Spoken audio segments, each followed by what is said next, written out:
Write all the integers between the given numbers. First one என்ன கொடுத்திருக்காங்க 7 and 10. So between என்னது நடுவுல.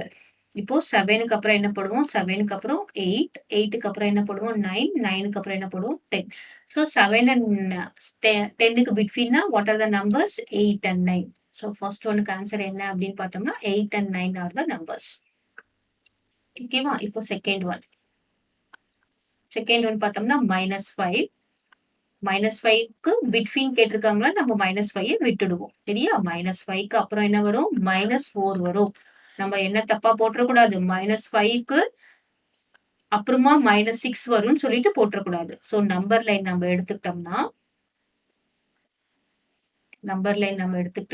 இங்க பாருங்க -5. இங்க என்ன வரும்? -4, -3, -2, -1, 0, 1, 2, 3, 4. ஸோ பிட்வீன் எதுக்கு பிட்வீன் கேட்டிருக்காங்க? -5க்கும் 4க்கும் பிட்வீன் கேட்டிருக்காங்க. அப்ப என்னென்ன நம்பர்ஸ் இருக்கு பாருங்க? -4, -3, -2, -1, 0, 1, 2, 3.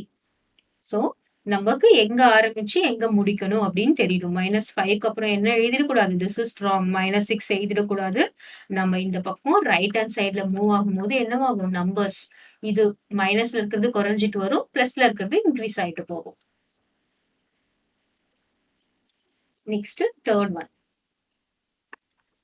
தேர்ட் ஒன் பார்த்தாலும் அதே மாதிரி நம்ம நம்பர் லைன் போடுறோம்னு வச்சுக்கோங்களேன்.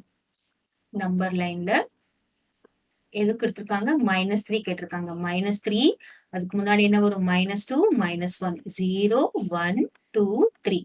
அப்போ how many numbers are between? -3 விட்டுருங்க, 3 விட்டுருங்க. எத்தனை நம்பர்ஸ் இருக்கு? -2, -1, 0, 1, 2. So the numbers between are -2, -1, 0, 1 and 2. Clear? Next fourth one என்ன கொடுத்திருக்காங்க? -5 and 0. இதே மாதிரி.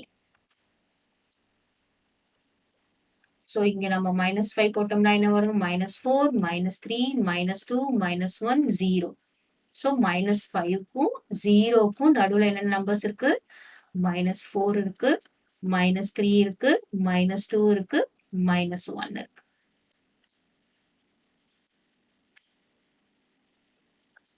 So numbers between -5 and 0 is -4, -3, -2, -1. அதுக்கப்புறம் 0 வந்து.